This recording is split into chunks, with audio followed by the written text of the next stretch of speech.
দেখুন, প্রাক্তন বিধায়ক, প্রাক্তন মন্ত্রী, প্রাক্তন ডেপুটি স্পিকার আশিস বন্দ্যোপাধ্যায়ের রহস্য মৃত্যু হয়েছে। অস্বাভাবিক মৃত্যু, রহস্য মৃত্যু।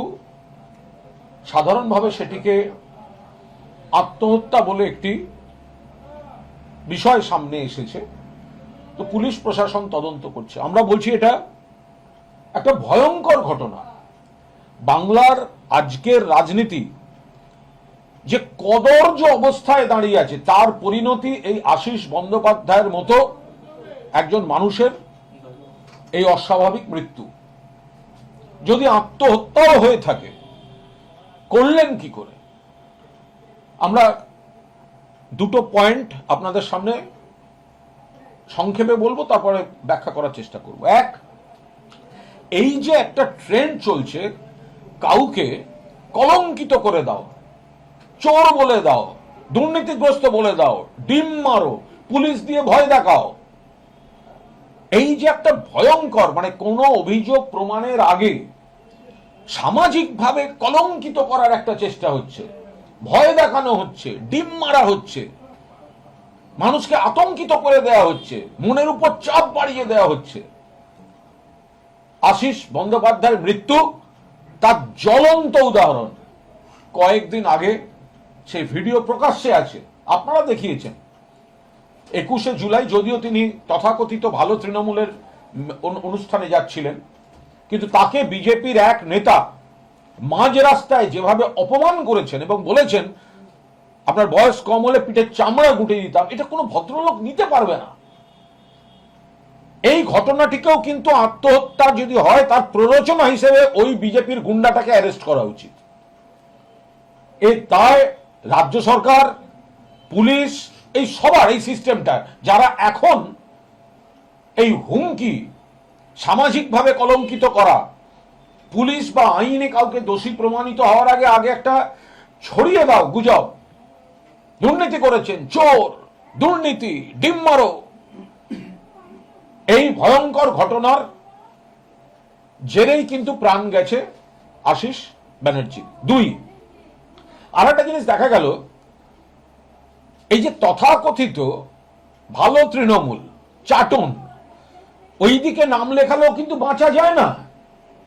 আজকে যেভাবে 21শে জুলাই এই চাটনদের সভার দিকে যাচ্ছিলেন আশিস ব্যানার্জি, তো তাকে যেভাবে অপমান করা হয়েছে, অপদস্থ করা হয়েছে, কেউ তো প্রতিবাদ করেনি, ওদের নেতারা তো এসে পাশে দাঁড়ায়নি। একজন মানুষ, বর্ষিয়ান রাজনীতিবিদ এত মনোকষ্টে আছেন যে এইভাবে মৃত্যু হচ্ছে, কই তাদের নেতারা? গোটা বীরভূম তো নাকি ভালো তৃণমূল হয়ে গেছে, গোটা বীরভূম তো চাটন চাটন চাটন চাটন, কই এই মানুষটার পাশে দাঁড়ালেন না তো?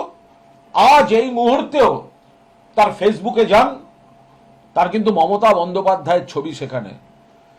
কোনদিন হয়তো উনি চাপ দিয়ে তাকে শিবির বদল করানো গিয়েছে, কিন্তু মমতা বন্দ্যোপাধ্যায়ের বিরুদ্ধে একটা শব্দ বলেননি। আমাদের কাছে একাধিক সূত্রে খবর আছে উনি কিন্তু চাপের মুখে ওদিকে গিয়েছিলেন। বীরভূমের যারা যারা নিজেদের পাপ বাঁচাতে ওদিকে গেছেন, তারা আশিস বাবুর মতো একটি লোককে সঙ্গে নিয়ে যাওয়ার জন্য চাপ দিয়েছিলেন। উনি দিদির সঙ্গে থাকতে চেয়েছিলেন। এগুলো আসছে, এগুলো পুলিশ খোঁজ নিক সত্যি না মিথ্যা। ফলে আমরা এর পুরো দস্তুর নিরপেক্ষ তদন্ত চাই। পুলিশ প্রশাসনের উপর আমাদের আস্থা নেই, কারণ এই পুলিশই তো দলদাসের কাজ করছে। এই পুলিশই তো নেতাদের ডেকে ডেকে বলছে অমুক জায়গায় যেতে হবে।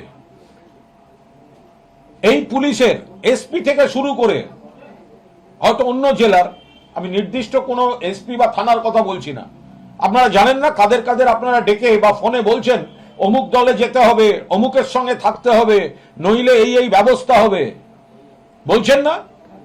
বীরভূম থেকে শুরু করে উত্তর কলকাতার বরতলা, মানিকতলা, চিতপুর থানার ওসিরা এসব করছেন না? এর খারাপ যদি কোনো পরিণতি হয়, তার জন্য আপনারা দায়ী থাকবেন।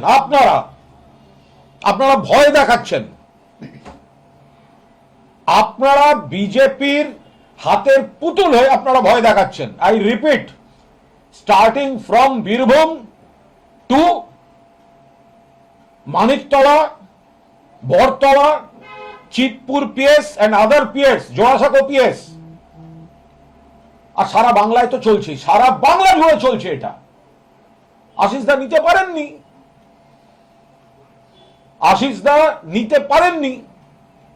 বাংলার রাজনীতির লজ্জাজনক ঘটনা এই থ্রেট কালচার। এতদিন ধরে বলে এসছেন না থ্রেট কালচার, এই হচ্ছে থ্রেট কালচারের মৃত্যু।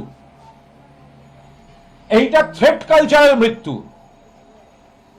যদি আত্মহত্যা হয় তাহলে থ্রেট কালচারে আত্মহত্যা, আর যদি আরো রহস্যর কিছু থাকে তাহলে সেটা পুলিশ টুলিশ করুন। প্রাক্তন ডেপুটি স্পিকারের ডেড বডি উদ্ধার হচ্ছে, সিটিং জাজ দিয়ে তদন্ত হবে না কেন? সিটিং জাজ, পুলিশ তো পুরোদস্তু এই কাজগুলোই করে বেড়াচ্ছে, হুমকি দেয়ার।